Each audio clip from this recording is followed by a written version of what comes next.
Bueno, es un tema que definitivamente creo que lo vamos a tocar. Esto es de mucho tiempo para complementarlo con los talleres, pero he orado pidiendo al Espíritu Santo que nos redima el tiempo y que sea una palabra que llegue a los corazones de cada uno de nosotros. Así que voy a pedirles que cerremos nuestros ojos y vamos a pedirle al Espíritu Santo que nos ayude en esta noche. Padre, en el nombre de Jesús, te damos gracias, Señor, por tu amor y misericordia.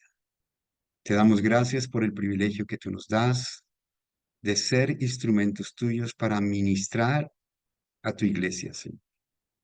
Hoy te pedimos, amado Jesús, que la sangre tuya, Señor, sea sobre esta reunión. En el nombre de Jesús, tomamos toda autoridad y reprendemos todo espíritu de Bar Jesús, lleno de todo engaño, lleno de toda maldad, que se opone a toda justicia e hijo del diablo, que no cesa de pervertir los caminos rectos del Señor. Declaramos cielos abiertos en el nombre de Jesús sobre esta tu bendita palabra. Oramos a ti, Espíritu Santo, para que tú corras los velos, que tú, Señor, seas hoy derribando todo argumento y todo concepto errado que tengamos, Señor, acerca de la administración del dinero.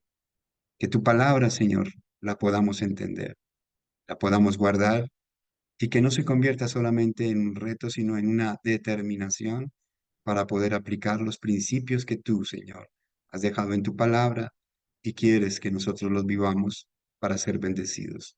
En el nombre de Jesús, amén y amén. Voy a compartirles, entonces no sé si me permiten compartir. Sí, pastor, ya tienes el acceso para compartir. Ok.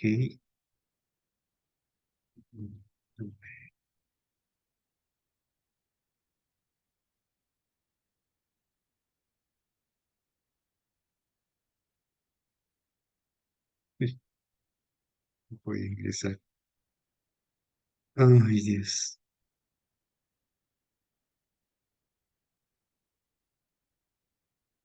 Luego, por favor, me disculpen. Ya, dame un segundito. Bueno, el manejo sabio del área financiera.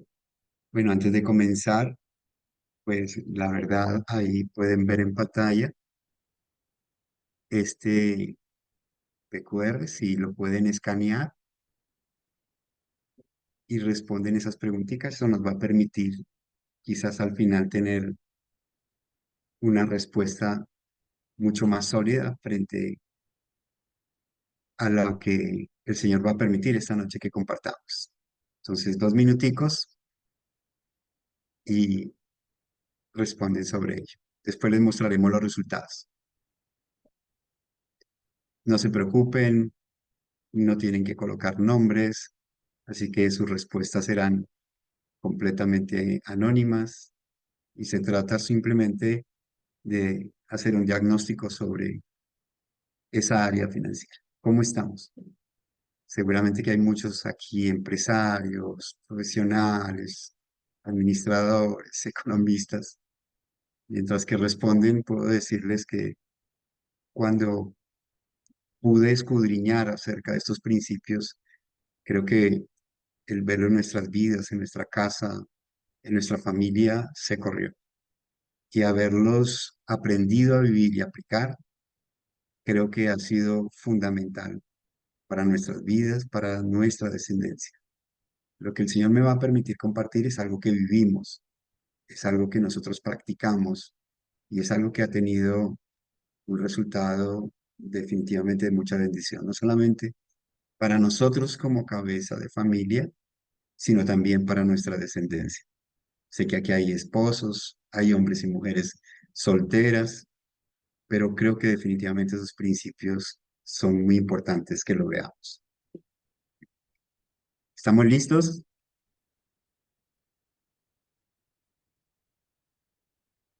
Muy bien. Voy a devolver un poquito acá. Antes de leer Mateo 25-21, eh, hay una palabra en Primera de Corintios 15:58 que en estos días el Señor me ha permitido como meditar mucho en ella. No en vano ustedes han pasado este tiempo para prepararse espiritualmente, para santificar sus vidas, porque vienen retos grandes. Y lo único que le puedo decir de parte del Espíritu Santo es que cuando uno se prepara, es como el atleta. El atleta entrena por periodos de tiempo, es disciplinado, se alimenta bien, se cuida bien y normalmente el atleta tiene su entrenador y sigue prácticamente al pie de la letra las instrucciones de su entrenador. Y cuando llega el tiempo de la competencia, seguramente que le va a permitir tener un éxito y no estar relegado en posiciones que quizás se traerían frustración a su vida. Y así es esta vida. Y en esta semana han sido ministrados en muchas áreas y seguramente que una de las áreas que necesitamos santificar todos en la iglesia es el área financiera. Así que la palabra está en Primera de Corintios 15:58, dice, así que, hermanos míos amados, estad firmes y constantes, creciendo en la obra del Señor siempre, sabiendo que vuestro trabajo en el Señor no es en vano. Y voy a arrancar con esta última partecita. A veces cuando estamos involucrados en el ministerio, cuando estamos involucrados como líderes, pues hay un llamado al cual nosotros debemos responder y debemos responderlo no de cualquier manera, sino asumirlo con toda la responsabilidad y con toda la diligencia necesaria. Pero cuando lo hacemos, tal vez nos dejamos de un lado la promesa que Dios nos está dando. Cada cosa que cada uno de nosotros hagamos para en- enriquecer, para hacer crecer la obra del Señor, no será en vano. Pero el Señor nos dice que nosotros debemos estar firmes y que no solamente debemos estar firmes, sino que ser constantes. Y cuando se toman estos tiempos de santificación, cuando se toman estos tiempos para poner muchas cosas delante de la presencia del Señor, llevarlos al altar, pues el Señor va a obrar, definitivamente va a obrar. Y sé que el Señor va a traer un gran fruto y un fruto muy especial en este ministerio, en la vida de cada uno de ustedes como líderes. Y como decía un predicador en una de nuestras reuniones, decía, ¿y cómo será esto? ¿Y cómo es esto? Pues el Señor nos va a sorprender.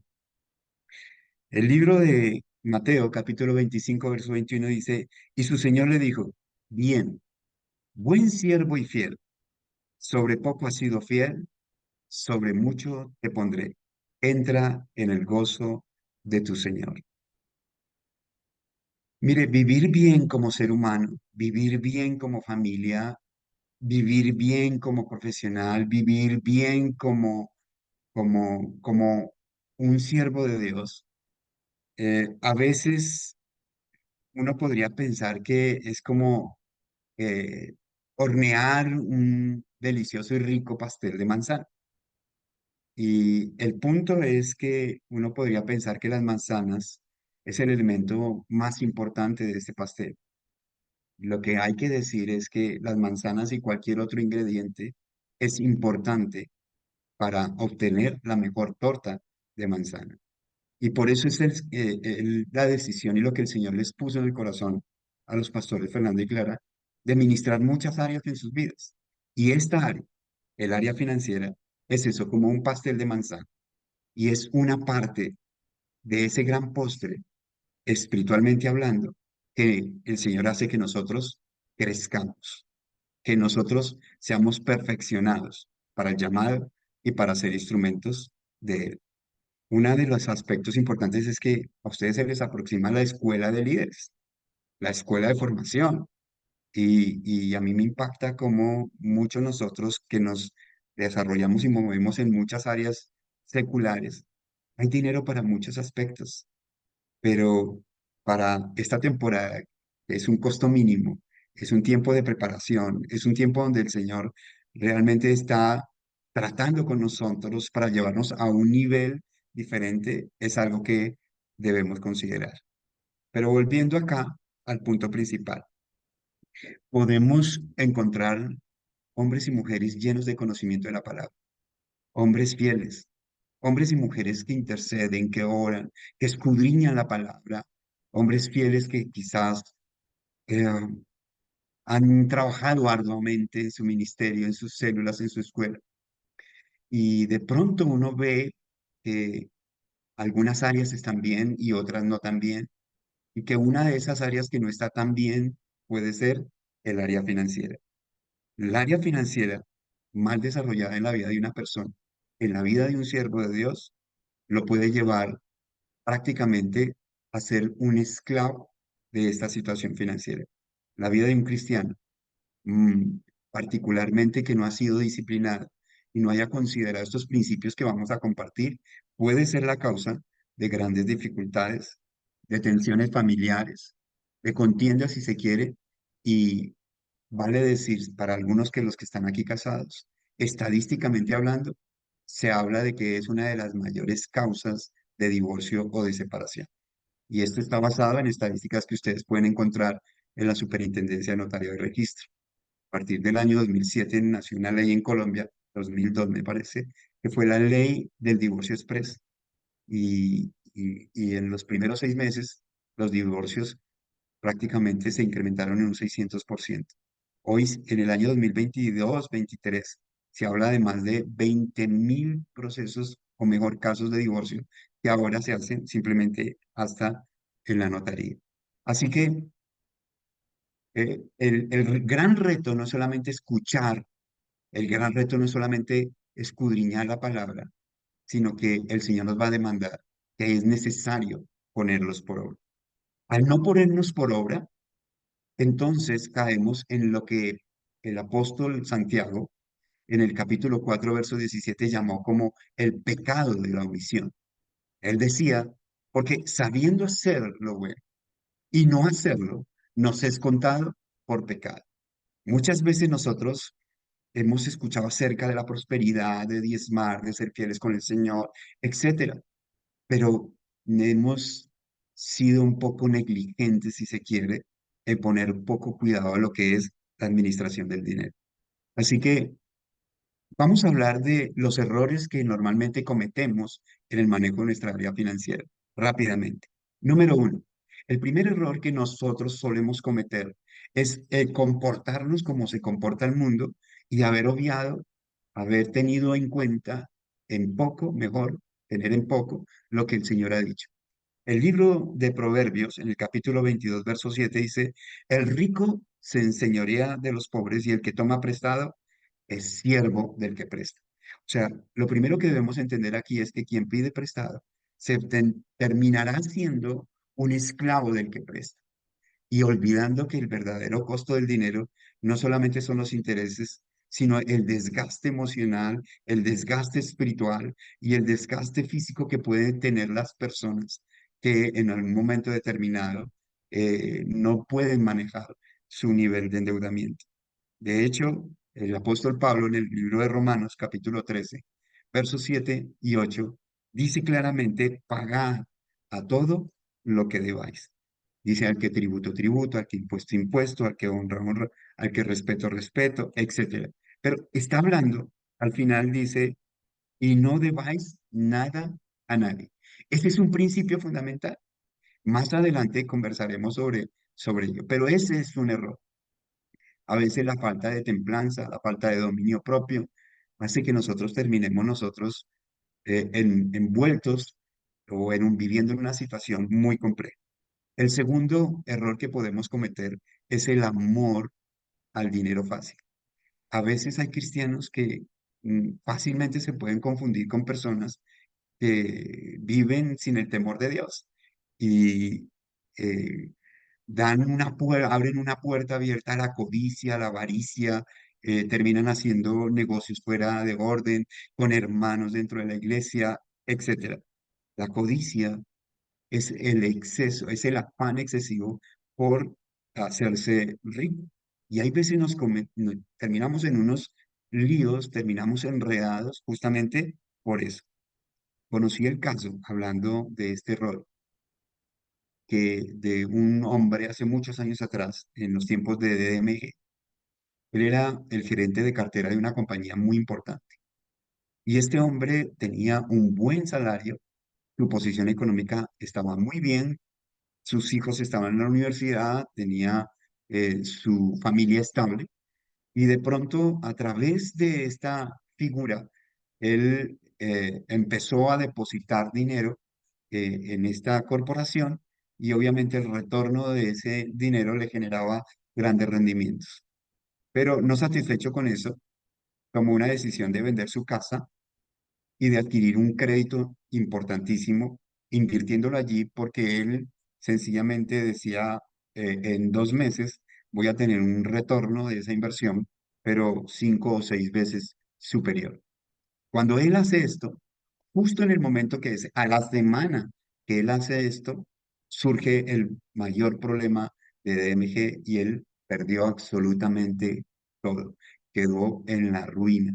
Vino una depresión, vino una angustia, vino una enfermedad. Lo conocí justamente porque esa enfermedad le generó un problema de tensión arterial, su tensión arterial le produjo un daño renal, lo conocí justamente en ese proceso y en lo que terminó, porque abrió una puerta a la codicia, a la avaricia. Otro error que nosotros cometemos es caer en la estrategia que el enemigo nos puede vender. A veces caemos en negocios en los cuales fácilmente, porque los he visto, los he conocido, de hombres y mujeres, quizás entre comillas con el temor de Dios, pero que terminan engañando a otros, terminan defraudando a otros. Présteme que yo le pago después. Y cuando ese después viene, entonces le dice, pues siempre, ¿no crees que yo no soy buena tierra? O después, ahí entre hermanos, ¿cómo me vas a hacer eso? Y empiezan toda una serie de excusas que realmente nos están llevando justamente a entender que estamos en una situación espiritualmente muy complicada. O sea, ese error de cometer ese pecado, del engaño, de la mentira, de aprovecharse del más débil, hacer que otra persona invierta en ideas de negocio que a lo mejor sabe exactamente que no van a prosperar, pero comprometen a esas otras personas y terminan atados, terminan con diferencias, terminan inclusive muchos de ellos por fuera de la iglesia. Otro error. El cuarto error que yo quiero mencionar es la negligencia en la administración del dinero. O sea, la indisciplina. A veces somos tan místicos, a veces tan súper mega recontra espirituales que creemos que el diezmar, que el ofrendar, que el dar las primicias, que el pactar es suficiente. Y sí, la palabra del Señor es clara. Cuando uno va a Malaquías dice que el Señor abrirá la ventana de los cielos y derramará bendición en nuestras vidas hasta que sobre y abunde. Y viene la bendición, pero nosotros abrimos un boquete grandísimo en la sala de nuestra casa por donde se va toda la bendición financiera porque no somos disciplinados en el manejo de nuestras finanzas. Pero hay otro error. Quizás tú has querido, has hecho un esfuerzo enorme en manejar y administrar correctamente las finanzas. Has sido un fiel diezmador, has sido un hombre correcto, has sido una mujer correcta. Tienen el mejor hogar, los mejores hijos, pero a veces como que hay algo que como que una palo en la rueda que no los deja avanzar. O como de pronto crecen y llegan a un nivel y de pronto, ¡pum!, caen, de pronto viven situaciones muy críticas, haciendo que la situación financiera realmente no prospere, no se sostenga, ni llegue a un nivel donde Dios quiere realmente llevarnos. Y eso es porque nosotros, un error que cometemos es que no hemos tratado quizás con algo espiritualmente de nuestros ancestros. Y eso es la maldición. Así que ese pecado generacional puede estar afectando nuestra área financiera.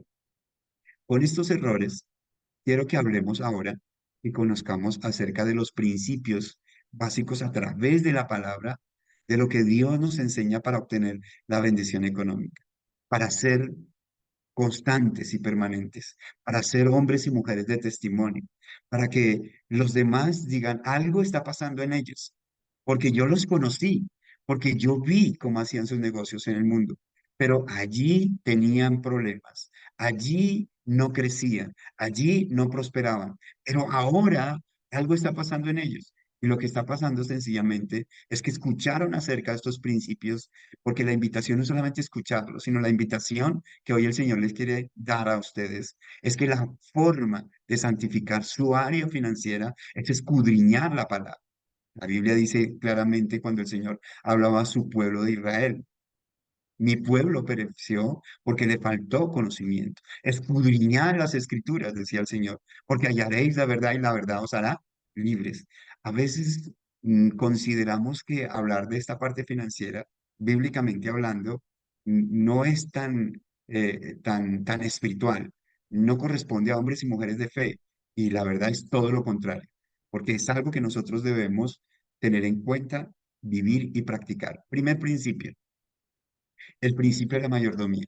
Miren, cada uno de nosotros, si algo debemos comprender, es que si tú tienes una casa, si tú tienes un vehículo, si tú tienes un negocio, no es tu casa, no es tu vehículo, no es tu negocio, no son tus ingresos.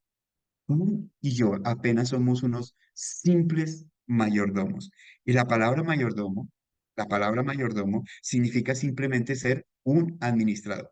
El Señor en el libro de Ageo, capítulo 2 verso 8 dijo claramente, mía es la plata y mío es el oro, dice el Señor de los ejércitos. O sea, cuando uno logra comprender que uno está administrando, que uno realmente tiene todas estas cosas materiales en las manos, es porque Dios nos las ha confiado.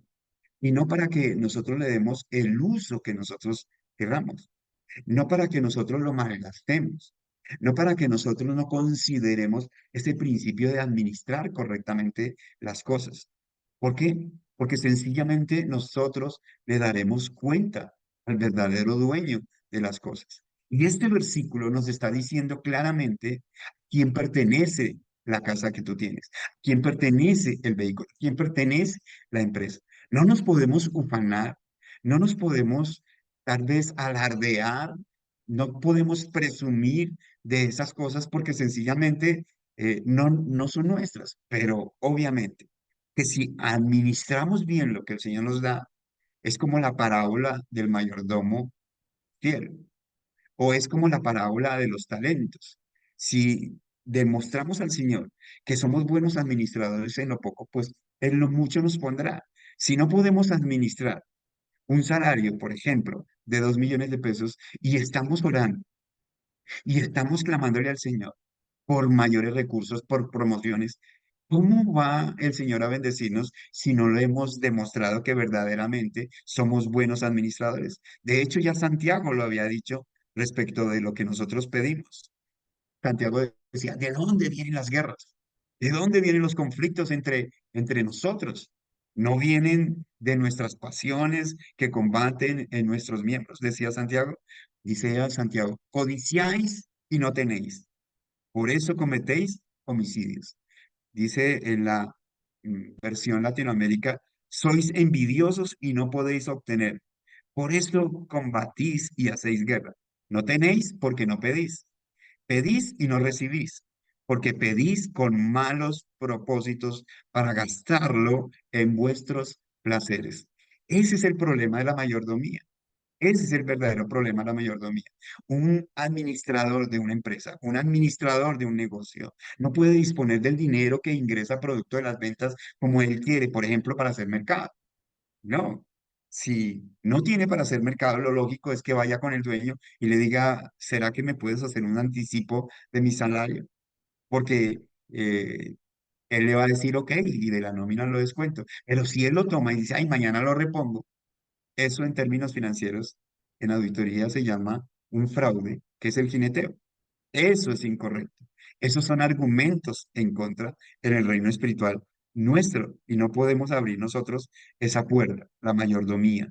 La mayordomía es algo muy, muy importante que nosotros debemos considerar. El Señor Jesús en el libro de Lucas, en el capítulo 16 versículo 12 en la parábola del mayordomo infiel, dijo también a sus discípulos, había un hombre rico que tenía un mayordomo y este fue acusado ante él como disipador de sus bienes. Entonces le llamó y le dijo, ¿qué es esto que oigo acerca de ti? Da cuenta de tu mayordomía, porque ya no podrás ser más mi mayordomo. Démonos cuenta de algo importante. El Señor nos puede quitar. A veces nosotros decimos, ay, nos robaron, ay, nos estafaron, ay, no alcanzó el dinero, ay, me fui a la quiebra. ¿Por qué? Porque sencillamente no fuimos buenos administradores, que sencillamente no fuimos diligentes, porque sencillamente despilfarramos, que sencillamente le dimos un uso inadecuado a los recursos que Dios nos había colocado para bendecirnos, para bendecir nuestra casa, para bendecir nuestros hijos, para bendecir la descendencia, para que pudiéramos invertir, para bendecir la iglesia, para bendecir la obra del Señor. Así que ese es un punto importante. ¿Qué es lo que el Señor demanda de nosotros como administradores? Eso lo vas a encontrar en Primera de Corintios, capítulo 4, 2. Dos cosas. Número uno, que tú y yo seamos fieles administrando lo que Él nos da, porque lo que tenemos es por gracia, por gracia. Seguramente hemos sido diligentes en trabajar, en esforzarnos, en prepararnos, en estudiar, y el Señor ha visto eso con buenos ojos. Y por eso nos ha confiado cosas materiales. Por eso debemos ser fieles, por eso debemos ser diligentes, debemos ser juiciosos y debemos ser responsables, siendo buenos administradores. Y lo segundo, un día el administrador va a tener que restituir. Un día el administrador va a tener que entregar esa empresa. Los gerentes van y vienen. Alguien decía desde el punto de vista administrativo, las corporaciones se quedan, las personas se van, y es cierto, pero mientras que estemos ahí, nosotros tenemos que dar buena cuenta como buenos mayordomos. El segundo principio que quiero compartirles esta noche es acerca de ser agradecidos con Dios. Estoy seguro que esto simplemente será algo de repaso, algo como para recordar, si se quiere, porque estoy seguro que si tú estás acá es porque tú eres fiel con el Señor, que tú eres una persona agradecida con Dios, que has entendido habiendo entendido el principio de la mayordomía, que todo le pertenece al Señor. Que Él es tan bueno, como dice Malaquías, capítulo 3 versículo 10 en adelante, bueno, del 8 en adelante, cuando el Señor dice, traed los diezmos al alfolí, para que no falte el pan en mi casa y abriré la ventana de los cielos y derramaré bendición hasta que sobre y abunde. Eso lo sabemos todo, pero uno se le olvida leer un poquito antes y un poquito después. Lo que dice antes, dice, y vosotros todos me habéis robado. Eso significa que Dios lleva una cuenta acerca de nuestra fidelidad con Él, acerca de nuestros diezmos, acerca de nuestras ofrendas, acerca de nuestras primicias, acerca de nuestros pactos. Y si ustedes van al libro de Salmos, en el capítulo 20 versículos 3 en adelante, podrán encontrar que nuestras ofrendas hablan por nosotros. Y eso sí que nosotros lo hemos vivido, no porque negociemos con el Señor, sino porque simplemente expresamos nuestro agradecimiento con el Señor. Por ejemplo, cuando Mano y Dani tenemos dos hijos, eh, Mano es mayor 10 años que Dani, y era porque mi esposa no podía tener más hijos. Se había detectado una especie de anticuerpo generaba que el óvulo fecundado fuera un cuerpo extraño, lo atacaba y se producía el aborto. Pero nosotros estábamos recién llegados a la iglesia y escuchamos acerca de los pactos. Y Olguita estaba a un extremo de la fila, yo estaba al otro extremo de la fila, y cuando vino el pacto, nosotros agarramos un sobre y pactamos. Sin ponernos de acuerdo, pactamos por lo mismo y pactamos la misma cantidad. Cuando nos reunimos, nos juntamos, le dije, mi amor, ¿y por qué sembraste? ¿Por qué pactaste? Me dijo, porque Dios hiciera un milagro, que Dios nos regalara otro bebé. Igual así sucedió. Cuando yo expresé mi pacto, fue exactamente lo mismo. El punto es que después de ese pacto, ella quedó embarazada y se perdió el bebé. Pero vino un ataque del diablo para siempre mermar nuestra fe. Pero creímos en la palabra, vino después otra oportunidad, concibió y Danielita nació. Así que es importante que tú entiendas esto, ser agradecido con Dios. El tema de las primicias.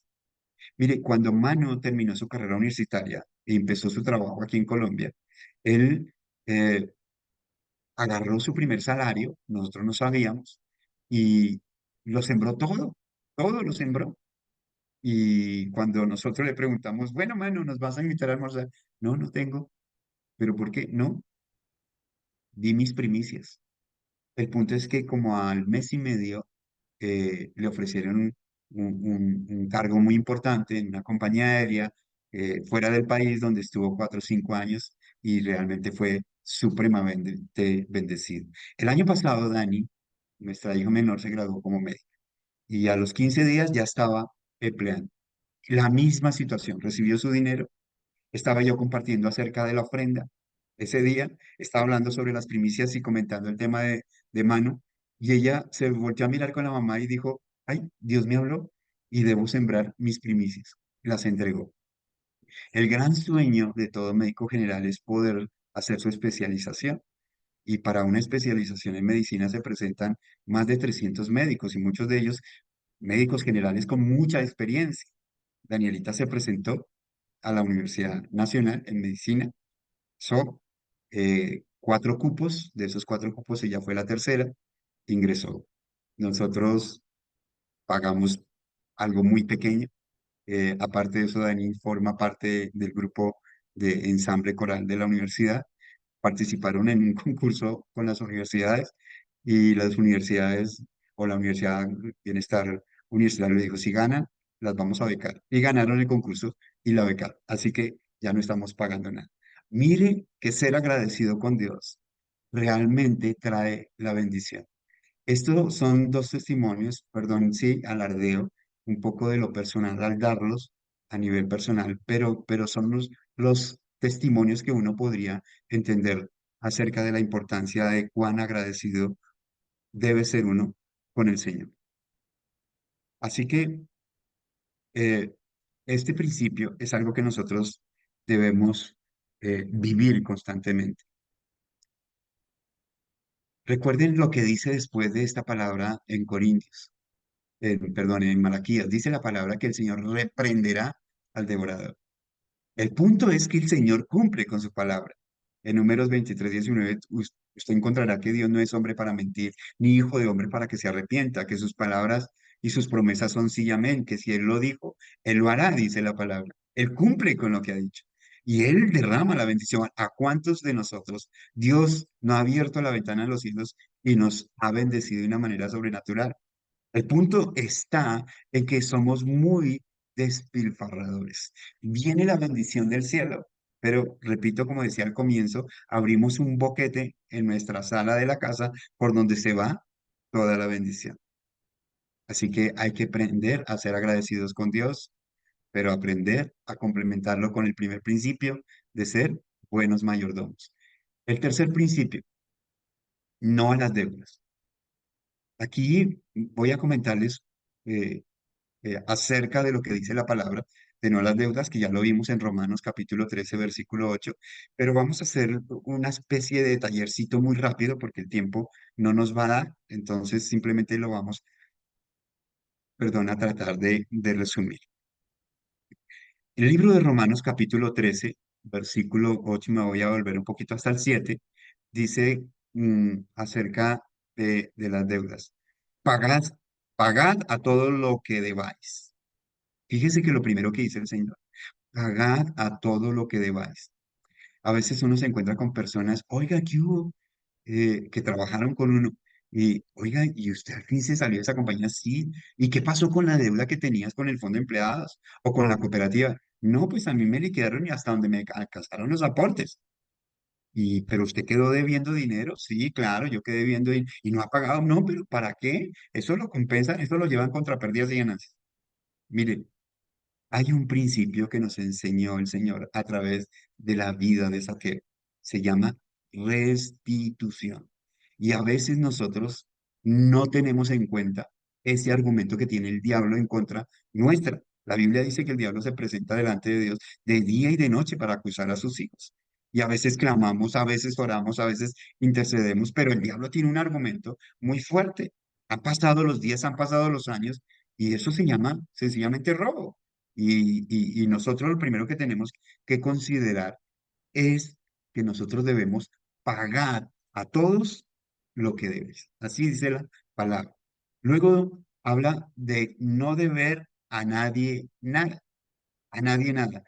Esto es como decirnos el Señor, oiga, salga rápido de las deudas.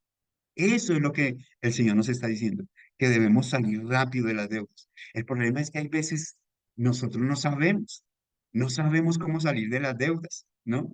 A veces no sabemos ni siquiera cuál es el costo de la deuda. No sabemos qué es un interés simple, qué es un interés compuesto, qué es un interés nominal, qué es un interés efectivo y nos metemos en unos problemas tremendos. Quiero decirles, a manera de chiste, que muchas personas terminan endeudadas comprando cosas que no necesitan. Y las compran, ¿sabe para qué? Ni siquiera para satisfacer una necesidad, sino para chicanear o impactar a otros, a los cuales muchas veces les caemos mal. Una vez me escuché en La Luciérnaga un chiste de dos amigos que estaban compartiendo y decía, oigan, ¿sí supo la camioneta tremenda que se compró Pedro?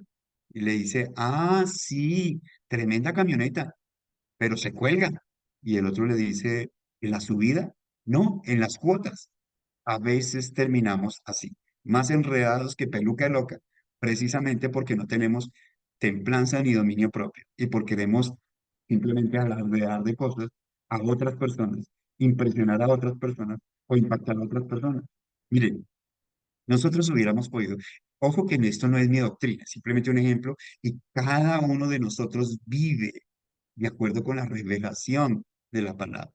Pero todo tiene su tiempo, todo tiene, hay tiempo de llorar, hay tiempo de reír, hay tiempo de estar triste, hay tiempo de reír, hay un tiempo de invertir, hay un tiempo de ahorrar, hay un tiempo de gastar, pero siempre basado en la palabra. Lo que el mundo enseña es que la base de la economía está en un manejo adecuado de la deuda. Esa es la mentira del diablo más grande. No, señor. La verdadera estabilidad económica de una persona, de una familia y de un hogar está basado en los principios que enseña la palabra, en las escrituras, en lo que el Señor ha dejado para cada uno de nosotros. Y no tenerlos en cuenta, perdón, pues es caer en lo que decía Santiago 4:17, pecado de la omisión, porque sabiendo hacer lo bueno y no hacerlo, nos es contado por pecado. Le dejo esos otros dos versículos para que ustedes simplemente los puedan leer en casa. Pero si ustedes preguntaran, bueno, ¿y por qué un cristiano no puede deber?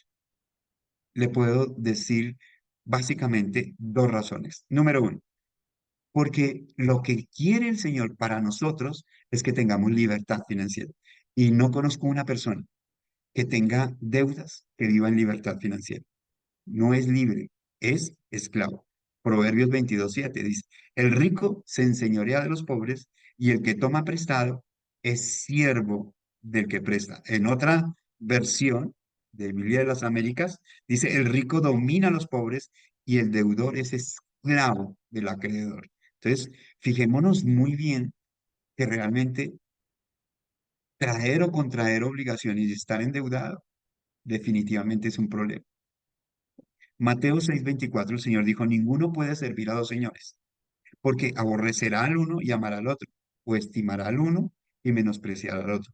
No podéis servir a Dios y a las riquezas.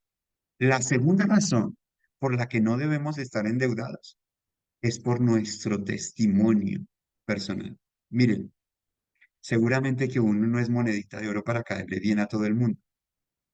Seguramente cuando nosotros tenemos oportunidad de hablar de muchas cosas, la gente podrá dudar de lo que uno habla, pero ¿sabe qué? La gente creerá en lo que uno hace. Y el testimonio es fundamental. El testimonio habla más que las palabras. La integridad de la persona tiene que uno tener una relación directa con lo que uno habla, con lo que uno hace. Y repito, no se olvide, la gente dudará de lo que uno diga, pero creerá en lo que uno hace. El cuarto principio, bueno, veamos el caso práctico. ¿Lo quieren ver? Miren, a veces no sabemos cómo salir de las deudas y se habla, ay, de la refinanciación. ¿Qué es la refinanciación? Bueno, cuando una entidad financiera adquiere los créditos de otra persona, los resume en una sola y los adquiere a una tasa mucho más baja para que de pronto no solamente se alivie la carga de los intereses, el costo del dinero, sino que también se mejore su flujo de caja. Bueno, y si no tenemos esa oportunidad, bueno, si está afiliado a una cooperativa o a un fondo de empleados, puede acudir a ellos, que las tasas de interés son muchísimo más bajas que el mercado. Claro, si tiene cupo, seguramente que le podrán adquirir esa cartera. Pero si no, bueno, entonces usted podrá encontrarse con un caso como este. Matías es un hombre, padre de familia, que sueña con ser misionero. Su situación de endeudamiento es el siguiente. Mire lo que debe, mire lo que debe, pero hay una de esas deudas que tal vez no sea tan grande como la deuda del auto, que es la última. Deuda con un prestamista. Hay muchos cristianos que acuden a los prestamistas, a los agiotistas. Es un dinero que usted no sabe de dónde proviene. Proviene de operaciones ilícitas, de lavado de activos, de narcotráfico, de lo que sea. Pero aparte de eso, las tasas de interés son terribles. Y eso, la verdad, he visto tres casos y en los tres casos la situación de esas personas que han acudido a ello es la ruina. La pregunta es, y ante esta situación, ¿qué opciones tengo? ¿Cómo puedo darle el manejo a la deuda? Voy a mencionar dos métodos. Ustedes podrán encontrar en la web muchos más, pero estos me parecieron los más prácticos, en los que nosotros hemos vivido y nos ha dado un buen resultado. Después de elaborar la tabla anterior, mírenla, ¿sí ven? Ahí está el saldo y la cuota de interés y está el tipo. Y no estoy mencionando aquí la tasa de interés. Pero lo que se sugiere es que después de elaborar la tabla anterior, primero ordene las deudas de menor a mayor, sin importar la tasa de interés. ¿Mm? Eso es lo que se denomina el método de la bola de nieve. El segundo paso es que los recursos que nosotros tengamos los vamos a destinar a pagar la cuota mínima mensual de la primera deuda que tengamos. Repito, recordemos que estamos ordenando las deudas de menor a mayor en cuanto al saldo, ¿no? De menor a mayor. El tercer paso, cuando cancelamos la primera deuda, ¿m? Que está ordenada de menor a mayor, pues la vamos tachando.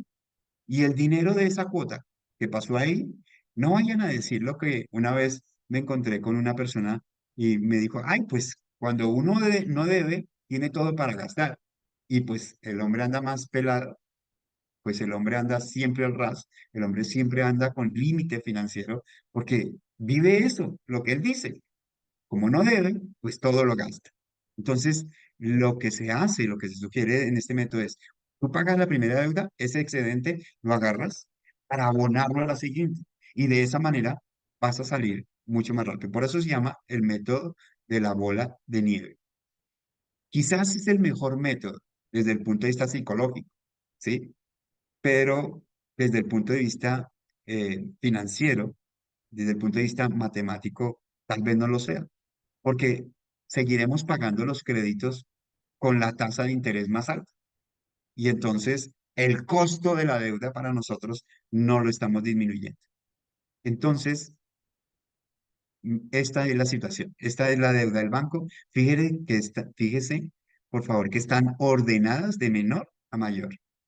Y aquí tenemos la tasa de interés. Fíjese que aquí es independiente de la tasa de interés. Y esta es la cuota mínima mensual, CME. Entonces, este método, ¿qué es lo que dice? Dedique todo su esfuerzo a pagar la primera cuota, la primera deuda. Cuando termine esta, el excedente o el valor de esta primera cuota, no se lo gaste, súmelo para cancelar la siguiente. De tal manera que cancelada la siguiente, ya se ha liberado de la primera y segunda, pero usted tome el valor de esta deuda, de la primera y de la segunda, y súmelo a la tercera para que salga de la deuda, y así sucesivamente con ellas. En este ejemplo, lo que vamos a ver es lo siguiente. Tenemos esta situación y solamente por haber cancelado la primera obligación, mire, la deuda se baja a 25 millones. La cuota a 2.204.200.000. Pero ese no es el objetivo. El objetivo es seguir pagando esos 2.470.000 y dos que incluyen los 277 para cancelar esta segunda obligación. Cuando hacemos eso, la obligación sigue disminuyendo. Repito, esto quizás psicológicamente sea bueno porque ay, ya no estamos hablando de seis deudas, estamos hablando de cuatro. Pero fíjese que está concentrada las deudas que tenemos con las tasas de interés más alto, con excepción de la deuda de la empresa con el fondo de empleado. Y así hacemos con la siguiente. Ya en la tercera, si ya vemos un poquito la mejoría en cuanto a la cuota mínima mensual y claro, respecto al costo del dinero. Pero el segundo método le llaman los expertos la avalancha. ¿Y en qué consiste? Se hace lo mismo, se ordena las obligaciones de menor a mayor, pero considerando la tasa de interés más alta.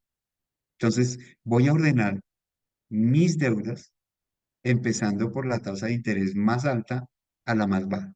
En este método lo que hacemos es destinar todo nuestro esfuerzo en pagar esa primera deuda que aparece en nuestra tabla.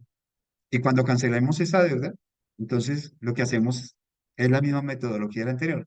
Vamos tachando y el dinero de esa cuota más el dinero extra lo destinamos a pagar la segunda y así sucesivamente. Esta es la situación. Entonces están ordenados, se da cuenta, por tasa de interés. La tasa de interés de mayor a menor. Lo que queremos es salir de las obligaciones que más costo nos están generando. Es decir, esto es un espíritu devorador que nosotros no vemos, porque trabajamos para pagarles a entidades financieras cuando adquirimos esos créditos. Y ustedes verán que a veces están casi a punto de cancelar una obligación y lo llaman a entidad financiera. Señor fulano de tal, lo felicitamos por su excelente manejo. Queremos darle una buena noticia. Su saldo es de 1.000.000. Tiene un crédito preaprobado por 180 millones de pesos. No necesita fiador, solamente nos dice sí y le depositamos el dinero en la caja. Y algunos dirán, uy, qué bendición. ¿Qué bendición? No es una bendición recibir una propuesta como esa, que usted ni siquiera sabe qué destino le va a dar y cómo retornar esa inversión o ese préstamo para luego amortizarlo. Lo que le va a generar es un verdadero problema. Entonces cancelamos la primera y la deuda se va disminuyendo. Al cancelar la segunda, mire ya en cuánto se disminuye la deuda y así sucesivamente. Espero este ejercicio les haya quedado un poquito claro. Nos quedan algunos minuticos, vamos con el ahorro. El ahorro, ese es otro principio. Entonces, fíjate, mayordomía, no a las deudas. Ser fiel con el Señor o agradecido con el Señor. Y número cuatro, practicar el principio del ahorro. Miren, aquí tenemos nosotros eh, mm, recipientes o objetos en los cuales nosotros duramos metiendo ahí moneditas de 1.000 y de 500 y nos da por abrirlo a final de año. Y la sorpresa es que, wow, como las abuelas que decían, de grano en grano se llena el buche y uno termina ahí casi con 1.000.000, con 2.000.000 de pesos, etcétera. Mire, tengo un testimonio sobre esto, sobre el ahorro. Quizás la mayoría sepa, yo fui trasplantado renal hace 10 años. Y al comienzo, mi esposa Olguita, toda diligente, se fue cerca del lugar de la universidad donde trabajo y se dio lugar como a mirar el lugar donde podía comer, donde no podía comer, y entre los dos manejamos el presupuesto. Ella es la gerente financiera, pero yo soy el presidente de la compañía. Entonces ella decía, bueno, vamos a destinar por cada día un valor determinado. Y voy a decirlo literalmente, me daba 50.000 pesos a precios de hoy. Entonces, por el día. Entonces, con esos 50.000 pesos yo tenía que pagar mi almuerzo, tenía derecho a mis medias nueves, tenía derecho a mis onces por la tarde, pero lo que ella no sabía era que el café y las galletas eran gratis para los maestros y que el restaurante a donde ella me llevó y que el valor era 20.000 o 25.000 pesos, encontramos una casa donde había una casa de familia donde nos hacían los alimentos a los maestros y el costo era la mitad. Así que básicamente yo me ahorraba por día 25.000 pesos. En la semana, más o menos por 4 días eran 100.000, por 4 semanas eran 200, en 10 meses eran 2 millones de pesos. A veces uno dice, uy, sí, sí, uno puede hacer eso. Yo me guardaba el dinero. ¿Cómo lo guardaba? Enviaba billetes de 20 o de 10 y los volvía a cambiar por de 50 y así, o sea, siempre tenía dinero. Cuando mi esposa me descubrió, pues sencillamente sabía que a donde fuera, me decía ella, mi amor, hay que pagar el parqueadero. Ahí de tus enchuches, saca de los enchuches. Y siempre que cuento esta historia, me parece muy chistoso porque un día salía del parqueadero, iba a la iglesia y una señora decía, una hermana de la iglesia, ay, pastor, cómprame una empanadita. Le digo, no, hermana, no, no, no, no tengo, voy. Ay, pastor, ahí de sus enchuches. Se sabía la historia de los enchuches. Entonces, ¿qué me tocó hacer? Comprarle, sacar el billetico doblado y decirle, bueno, me tocó comprarle la empanada. Ojo con esta historia porque no quiero transmitir un espíritu que no sea correcto. Estoy dando ejemplos sencillos de cómo poder ahorrar. Y obviamente hay que estar afiliado a un fondo de empleados, una cooperativa, practicar, practicar y practicar el ahorro. La pregunta, ¿y esto es bíblico? Sí. En el libro de Génesis, en el capítulo 41, ustedes recordarán la historia de José cuando él interpreta el sueño del faraón y el faraón, entonces, en otras palabras, el Señor guía a José para decirle qué era lo que tenía que hacer, porque venían 7 años de escasez después de los 7 años de prosperidad. O sea, cuando hay tiempos buenos financieramente, no lo que recibamos es para gastar. Debemos prever hacia el futuro. Y el futuro se prevé a través del ahorro. Sin el ahorro no puede haber el último principio que vamos a ver. José, ¿qué hizo? Le dijo al faraón, hay que quintar la tierra. Y la repartieron y en cada vez que había producción, el 20% iba para los hilos para ahorrar el grano, quintar la tierra. Uno dividido entre 5 casi da siempre 0,20, y si lo convertimos a porcentaje, lo multiplicamos por 100 y nos da el 20%. Un principio bíblico, pero sabe que este principio es tan antiguo como el diluvio. Cuando ustedes leen Génesis se van a encontrar que el Señor le dijo a Noé que aparte de los animales y todo ese tipo de cosas, tenía que entrar todo lo necesario para proveer a su casa, a su familia, mientras que iba a durar el diluvio. Está hablando del ahorro. Proverbios 21:20 dice, en casa de sabio hay riquezas y perfumes, pero el necio gasta todo lo que tiene. El versículo del capítulo 20, versículo 24 al 25, se los dejo para que lo lean. Último principio. Entonces, número uno, mayordomía. Número dos, ser agradecido con el Señor. Número tres, no a la deuda. Número cuatro, practicar el ahorro. Número cinco, las inversiones. Uy, eso de invertir, eso de negociar, ¿eso es bíblico? Sí, claro que sí. Y es la voluntad de Dios. Y si de alguna manera vamos a ver a través de la palabra que es tan bíblico, pero solamente podemos invertir cuando tenemos ahorro, cuando tenemos ahorro. Si no hay ahorro, no podemos invertir.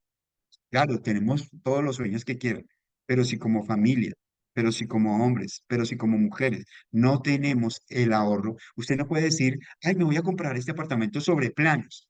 Ay, súper genial. Sí, porque yo sé que con el tiempo eso se va a valorizar. Perfecto, voy a valerme del banco.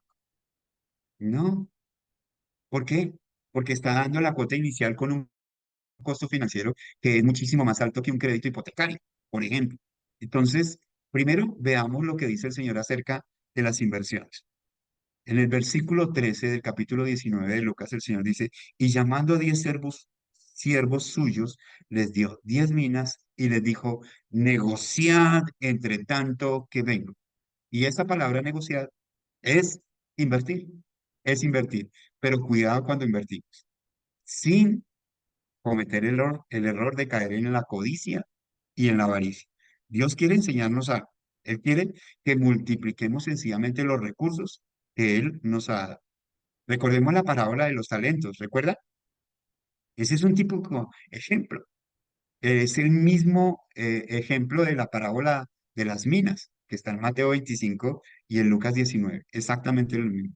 Si el Señor que le entregó cinco talentos, al que le entregó tres y al que le entregó uno, cada uno de ellos tuvo un comportamiento diferente. Los dos primeros fueron fieles. Ellos le dijeron, Señor, cinco talentos me diste, aquí tienes otros cinco. Bien, siervo fiel, en lo poco has sido fiel, en lo mucho te pondré. Entra en el gozo del Señor. Pero el que tenía un talento, dijo, Señor, sé que tú eres un hombre injusto, que recoges donde no siembras, que eres cruel, así que tuve miedo y agarré el don y lo enterré. Y le dijo, siervo miserable, ¿acaso no pudiste haber dejado ese talento o ese dinero que era mío en el banco y a mi regreso haber tenido los intereses? Si no fuiste fiel en lo poco, aún lo poco que tienes se lo quitaré y se lo daré a quien más tiene. Inversión, inversión. El tiempo es muy corto, hay muchos testimonios sobre eso, pero muchos de ustedes lo han vivido, han comprado inmuebles particularmente. No es lo mismo comprar un inmueble que comprar un vehículo o que comprar un artículo suntuario para la casa. Estos dos últimos, tú inviertes, por ejemplo, en un vehículo y al día siguiente que lo saques del concesionario ya ha perdido valor. Pero si lo sacas a crédito, el costo de ese préstamo no lo vas a recuperar, porque en 5 años el vehículo está depreciado y no alcanzas a recuperar un porcentaje del 100%, sino un porcentaje muchísimo más bajo. Así que consideren realmente estos principios. Y por último, fije prioridades financieras. En esto de fijar prioridades financieras, eh, hay que controlar los gastos. Mire, cuando vivimos una economía de opulencia, una economía donde no nos permite ver el futuro de la necesidad, donde es abollante, donde todo está bien, a veces este principio no lo consideramos, como estamos tan bien, porque como estamos tan bien, entonces creemos que eso no, no nos va a pasar nada en la vida. Cuando Santiago dice que nuestra vida es como una nube, ¿sí? Un día está y el otro día ya no está. Así que eh, consideremos lo que dice la palabra. En el libro de Lucas capítulo 14 verso 28 dice, porque ¿quién de vosotros, pregunta el Señor, queriendo edificar una torre, no se sienta primero y calcula los gastos? ¿Se dan cuenta? Lo primero, ay, eso es muy místico, ay, no, eso es falta de fe, no, eso es demasiado práctico, eso no tiene nada que ver con lo que hemos aprendido de la vida cristiana, que es la fe. No, eso no es cierto. Nosotros debemos comprender lo que dice el Señor. Ser buenos administradores. Ser buenos administradores es aprender a hacer un presupuesto. Los gastos podemos clasificarlo en tres tipos de gastos. Los que ocurren cada mes, o sea, los fijos. El arriendo, la cuota del apartamento, los servicios públicos, agua, luz, celular, etcétera. Y los que ocurren rara vez, ocasionalmente. Por ejemplo, en diciembre, la matrícula de los colegios de los hijos.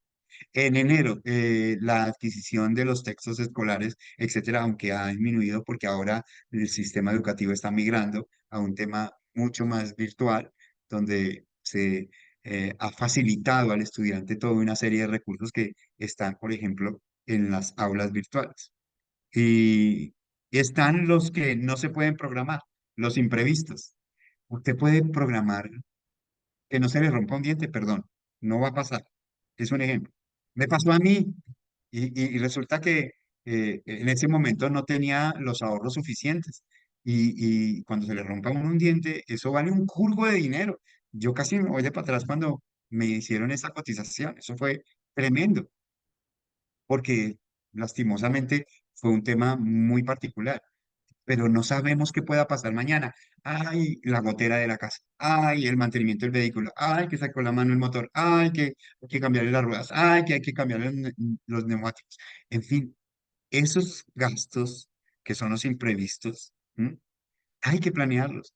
A veces nos creemos seguros que nada va a pasarnos. El Señor dice, el que se cree estar seguro de sí mismo, mire que no caiga. O sea, todo está súper. ¿No? Tenemos el mejor empleo, tenemos la mejor empresa, tenemos los mejores ingresos, no, y creemos que ahí vamos a estar toda la vida, no, no. Hay que planear, hay que estimar, hay que de alguna forma considerar una posible pérdida de empleo, por ejemplo. La conclusión es que si no consideramos estos gastos que ocurren cada mes en nuestra vida personal y familiar, se nos acabarían las intenciones de administrar correctamente. Si no prevemos estos imprevistos, pues no tendremos un presupuesto sano. Ahora, la pregunta es, ¿y cómo hacemos esa lista de gastos y poderlos controlar? Algunas sugerencias. En primer lugar, eh, si usted maneja un Excel, ¿sí? Entonces agarre una cajita, ¿no? De madera y vas metiendo ahí todas las facturas de los servicios públicos. Ay, pero el taxista, ay, pero Transmilenio. Pues anota en un papelito y lo vas teniendo ahí.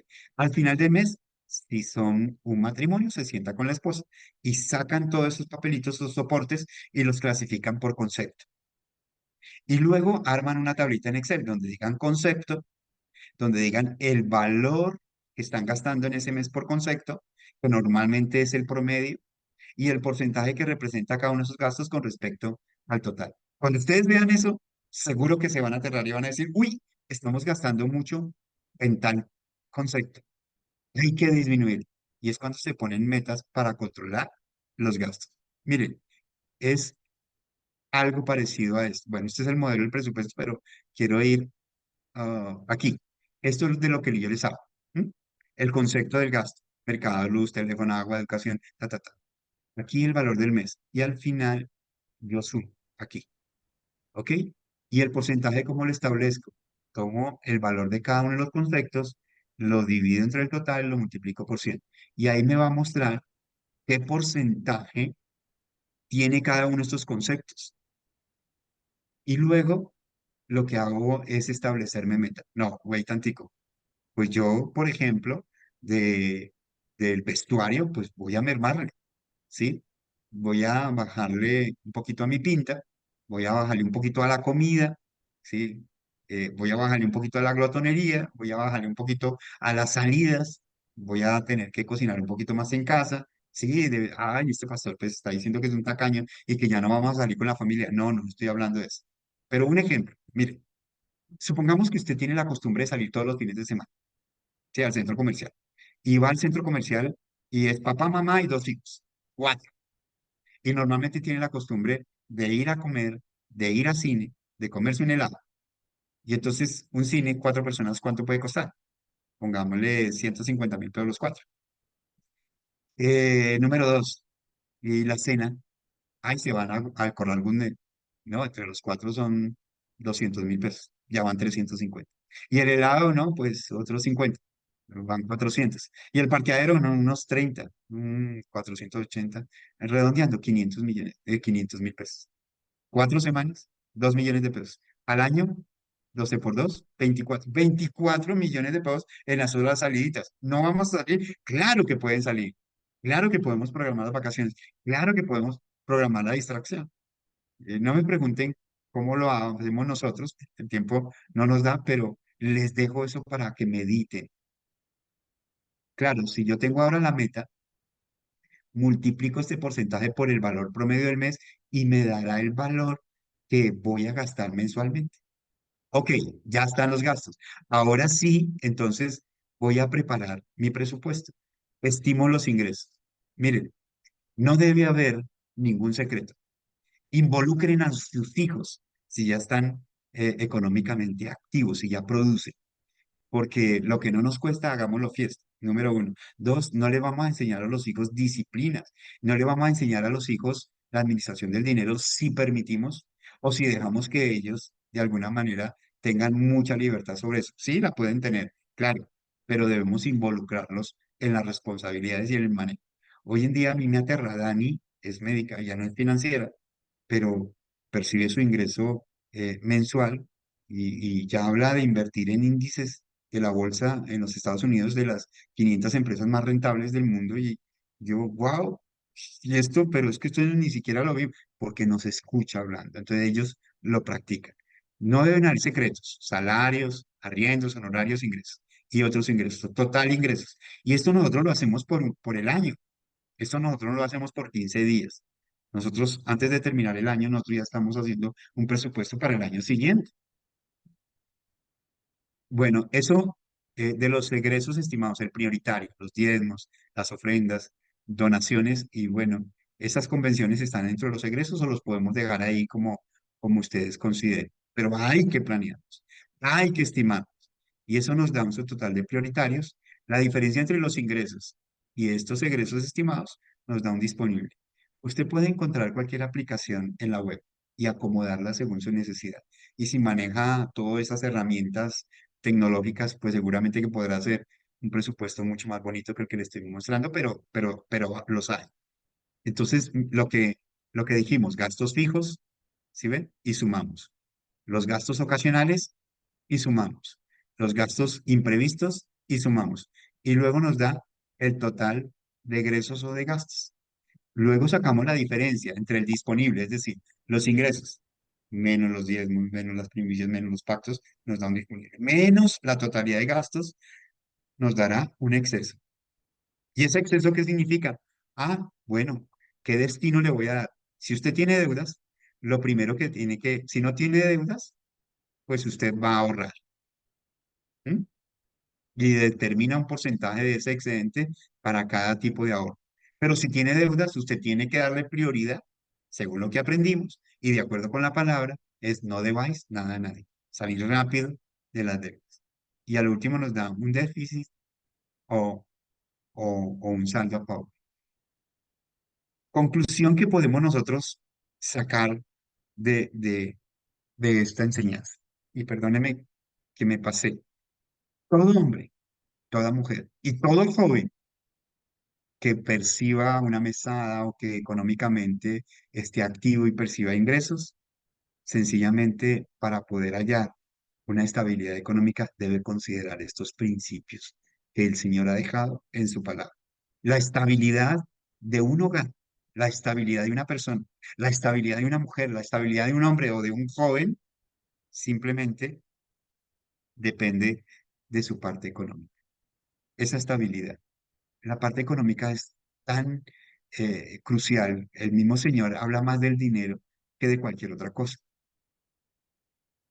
Aprender el lenguaje de la fe. Eso es algo importantísimo. Cuando nosotros colocamos en nuestro corazón esa prioridad de ser fieles con el Señor. Una palabra dura, seguramente, en mucho de lo que compartimos. Que cuando el Señor en Oseas dijo, mi pueblo fue destruido porque le faltó conocimiento. ¿Sabe qué más decía el profeta Oseas? Por cuanto desechaste el conocimiento, yo te echaré del sacerdocio. Y porque olvidaste la ley de tu Dios, también yo me olvidaré de tus hijos. Yo en lo personal, cada vez que medito en esta palabra, yo digo, uy, Señor, guárdame, que por favor yo considere a diario, Espíritu Santo, que tú me convenzas de pecado, de justicia, de juicio. A veces nosotros como líderes, como pastores o como discípulos, como simples cristianos, a veces consideramos estas cosas espirituales como, como así es en las finanzas, sí puede ser en cualquier otra área, que podemos hacer, que podemos decir y que podemos comportarnos de cualquier manera. No, eso no es válido. La Biblia dice claramente, todo me es lícito, no todo edifica. Todo me es lícito, mas no todo conviene. Así que escudriñemos la palabra. Es todo lo que quería compartirles. Después le envío a la pastora realmente acerca de- del resultado de la encuesta. Y bueno, quiero orar simplemente para terminar. Pastora Clarita, si alguien tiene alguna pregunta. Y pastor, si quieres, pastor, me gustaría que oraras por nosotros. Realmente lo que te digo es, esta madrugada yo tuve ese sentir en mi corazón y es más, me puse a hacer mis cuentas, se las mostré hoy a mi asistente, le estaba diciendo, y la verdad no, o sea, como que sé que lo que tú nos estás dando es de parte del Señor, que ores por nosotros, que el Señor nos dé esa sabiduría para poder administrar las finanzas, los recursos que Él nos ha dado. Y después, si tienes tiempito, podríamos responder algunas preguntas. Y también me gustaría, después de que ores, aquí alguien que me gustaría que diera un testimonio respecto a unas charlas que tuviste y que ellos pudieron escuchar. Amén. Bueno. Amado Padre y Rey Celestial, amado Jesús, Espíritu Santo, te damos, Señor, gracias por tu bendita palabra. Gracias por lo que has dejado escrito allí, Señor, como dirección y como consejo, para que podamos vivirlas, practicarlas y poder ser partícipes de las promesas que tú has dejado en tu palabra para con nosotros. Hoy, Señor, en el nombre de Jesús, nos colocamos delante de ti, Señor. Reconocemos hoy nuestra debilidad. Reconocemos hoy, Señor, quizás nuestro pecado al no considerar que el área financiera, Señor, el ser buenos administradores, el endeudarnos, el no practicar el ahorro, el no ser eficientes y buenos disciplinadamente administrando las finanzas, nos ha llevado a vivir situaciones difíciles. Hoy oramos, Señor, reconociendo nuestro pecado delante de ti. Hoy nos arrepentimos en el nombre de Jesús. Hoy lo confesamos delante de ti. Señor, hoy acudimos a ti, a tu infinita gracia, misericordia y piedad para con nosotros. Tu palabra dice, Señor, que el que confiesa su pecado y se aparta alcanzará misericordia. Tú dices en tu palabra que si nuestro pecado fuese como la grana, como la lana, será emblanquecida. Dice, Señor, que colocarás tan lejos como es el oriente del occidente todas nuestras culpas y todas nuestras rebeliones y nunca más te acordará de ellas. Hoy confesamos que no hemos sido buenos administradores. Hoy confesamos, Señor, que hemos abierto puertas a la codicia, a la avaricia. Quizás hemos defraudado a otras personas, que no hemos tenido templanza ni dominio propio y hemos acudido a las deudas, Señor, para satisfacer nuestras necesidades. No hemos, Señor, cultivado los frutos de tu Santo Espíritu. No hemos cultivado nuestra relación contigo. Hemos, Señor, acudido a nuestra sabiduría humana, a nuestra inteligencia, a la experiencia misma, a nuestro propio proceder y no tenerte en cuenta. Perdónanos, Señor. Perdónanos porque también hemos caído en el orgullo, en la vanagloria, en la autosuficiencia, en creernos que somos los expertos, que somos los mejores, que quizás hemos tenido un éxito relativo en nuestras finanzas, en nuestras empresas. Pero Dios, has tenido paciencia con nosotros. Señor, perdónanos. Perdónanos por haber caído, Señor, en el pecado, en no considerar tus principios. En el nombre de Jesús, Señor. Tú dijiste, venid a mí y poneos a cuentas. Hoy nos ponemos a cuentas contigo, Señor, como siervos tuyos, como instrumentos, como líderes, como siervos. Señor, hoy te pedimos, Dios, que la sangre del Cordero inmolado de Dios, Señor, sea sobre nuestras vidas. Que como una gota de sangre que sea puesta sobre nuestras vidas y se extienda como una onda expansiva, Señor, a cada miembro de nuestra familia. Y que esa sangre, Señor, que brotó de tu frente en el Getsemaní, la sangre que brotó de tu cabeza por causa de la corona de espinas, la sangre que brotó de tu cuerpo llagado por causa del látigo romano, la sangre que brotó de tu rostro cuando te alaron la barba, la sangre que brotó de tus manos y de tus pies cuando te clavaron en la cruz del Calvario, la sangre que brotó de tu costado derecho, Señor, por causa de la lanza del soldado romano. Señor, sea sobre nuestras vidas y que a través de esa sangre, Señor, hoy tú redimas, Señor, nuestras vidas. Redima nuestra área financiera, redima nuestra casa, Señor, en el nombre de Jesús, que a través de esa sangre, Señor, se rompa y destruya toda ruina, toda deuda, toda escasez y toda maldición financiera sobre nuestra casa y sobre nuestras vidas. Satanás ya no tiene parte alguna con nosotros, porque ahora habitamos en la casa de Dios. En el nombre de Jesús, al aplicar tan solo una gota de tu sangre, declaramos, Señor, que por esa sangre todos nuestros pecados han sido perdonados. Todo argumento, toda acta de decretos que el enemigo había levantado en contra de nuestras vidas por causa de los errores cometidos y al no considerar tu palabra, Señor, en la administración del dinero. Hoy en el nombre de Jesús declaramos que esos argumentos son llevados a la cruz del Calvario. Son clavados, son pasados por la sangre poderosa tuya, amado Jesús. Declaramos que son anulados, borrados y cancelados.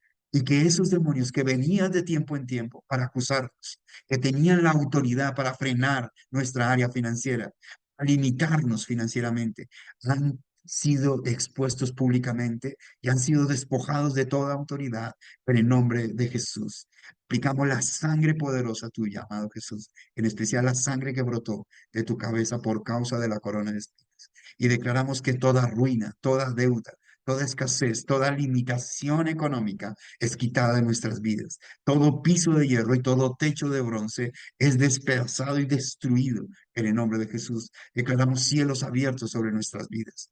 Declaramos en esta hora, Señor, creyendo que al aplicar tan solo una gota de tu sangre que brotó de tu cuerpo llagado por causa del látigo romano sobre nuestras vidas, por esa sangre, Señor, por cuanto andaremos en la comunión de tu palabra, en los principios que tú nos has enseñado hoy, en la comunión con nuestros hermanos, esa sangre poderosa, Señor, nos limpia ahora y continuamente de todo pecado, de toda maldad, toda iniquidad y de todo concepto errado que hayamos tenido en la administración del dinero, Señor. Aplicamos tu sangre poderosa, amado Jesús, que brotó de tu cuerpo llagado por causa del látigo romano, sobre nuestras vidas. Y declaramos que por esa sangre hemos sido justificados delante de Dios. Y ya Dios nos ve como si nunca hubiésemos pecado. Dios nos ve justos. Por esa sangre, Señor, al aplicarla sobre nuestras vidas, declaramos, Señor, que hemos sido santificados y apartados para Dios. En el nombre de Jesús. Amén y amén.